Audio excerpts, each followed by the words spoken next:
કે કાલો ઇસ્ત્રી જ કરવી આ બધામાં જ પહેરવાના ગરમીમાં તું બધા પણ આ બધું હાલ લઈને ચો બેઠી તો ચારે બેહું બધું વીખી નાખ્યું હવાર આવે એટલે મારું મગજ ખાય બેઠા બેઠા પેલું શર્ટ ચોપડીને પેલું શર્ટ ચોપડી હોય સવારમાં મગજ ખાય આ રહ્યો તમારો ફેવરેટ શર્ટ જરૂર લો આ કહેતા હતા ને નહીં જતી બધા શર્ટમાં નો માલો કાલથી બધા ફોર્મલ કપડા જ પહેરવાય અને આ બધા ગરમી આ શિયાળાના એટલે એ જા તો પેલે નીચે જવા દેવાના હવે જિંદગી આ રીવા કાળું નહીં પહેરવાનું ગરમી કાળું પહેરો વધારે ભેગા કરે ખાલી આ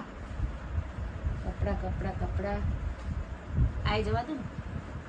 તો ગાઈસ જુઓ આટલો બધો ખજાનો આપણે કાઢ્યો છે આ તો અહીંયા પડ્યા હતા કપડાં અમુક કપડાં તેવા ને અમારા અંશુની થઈ રહે એવડા મોટા કપડાં હી બધા શર્ટ એના માટે કાઢે જુઓ હવે કેટલા વાગે છે કામ પૂરું થાય છે આપણું આર્યા વાઈટ જ્યુસ બધા ઇસ્ત્રી કરશો તમે આટલા બધા હા ક્યારે મને તો લાગતું નહીં